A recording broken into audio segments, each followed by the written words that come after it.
Welcome to the deep dive. Today, we're zeroing in on something really fundamental, the ferritin blood test. We're using insights from Blood Test UK's guide and looking at how this simple test helps people understand their health, maybe even right in their own community, like Royal Leamington Spa. Exactly. Yeah. Our mission today is, well, to cut through the medical speak. What is ferritin?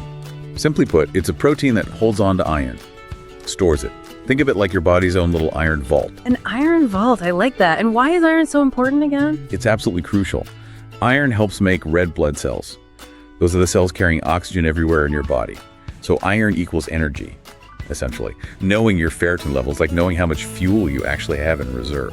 Okay, so let's talk about why this local focus, say in Royal Leamington Spa, is interesting. The guide mentioned this. Right. It matters because local factors like common dietary habits, maybe more people are vegetarian or vegan in one area. Oh, okay. Those choices can really affect iron levels. And catching changes early, well, that's the huge benefit here. Got it.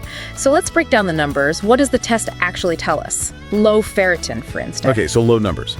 Let's say generally below about 30 micrograms per liter, or GL. That's a big red flag. It means your iron stores, that vault we mentioned, it's running low. And that would make you feel Tired, weak, maybe short of breath.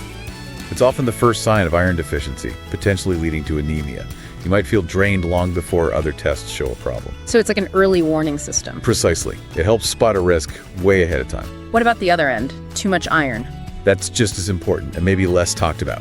If your ferritin is high, say over 300 for men, maybe a bit different for women, it suggests iron overload. Overload. What does that mean for the body? Well, too much iron is toxic. It can build up and damage organs. We're talking potential harm to your liver, your heart, even your pancreas over time. Conditions like hemochromatosis involve this. So the test is really about finding that healthy balance. Exactly. Not too little, not too much. And bringing it back to the local level, the Blood Test UK guide highlighted how local clinics, like those in Royal Leamington Spa, use this. Yes, they use it routinely.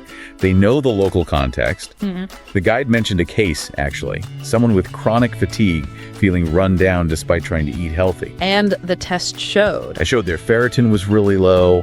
Their diet, even though healthy, wasn't quite hitting the mark for their iron storage.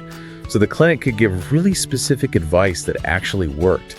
That local expertise, using good labs for accurate results, makes a difference.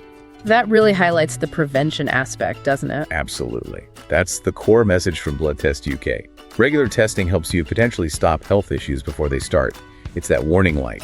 And it helps track if changes are working, like if you start eating more leafy greens, for example. Exactly. Or maybe adjust a supplement. The test shows if those changes are actually, moving the needle on your iron levels and hopefully your energy. Okay, so if someone's listening and thinking, I should get this checked, what's involved? Is it complicated? Not at all. It's very straightforward. Just a simple blood draw at a clinic. Takes only a few minutes usually. Do you need to fast or anything? Generally, no fasting is required for ferritin itself. Right. But the guide does suggest maybe holding off on iron supplements for about 24 hours before the test. Why is that? Just to get a clearer picture of your baseline storage levels, not skewed by a recent supplement dose. Makes sense, right? Yeah, it does. Good tip. So really, knowing your ferritin number is a clear, direct way to get a handle on your energy and health. It moves you from guessing to, informed action. It gives you solid information to manage your health better, whether that means small diet tweaks or maybe prompts further checks if needed. Exactly.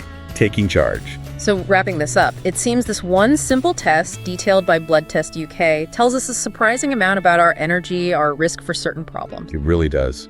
Foundational stuff. Which leads to a final thought. If one straightforward blood test can reveal so much about something as vital as iron and energy, what other simple, maybe overlooked checks should we be considering adding to our routine? To really stay ahead and maintain our well-being long term.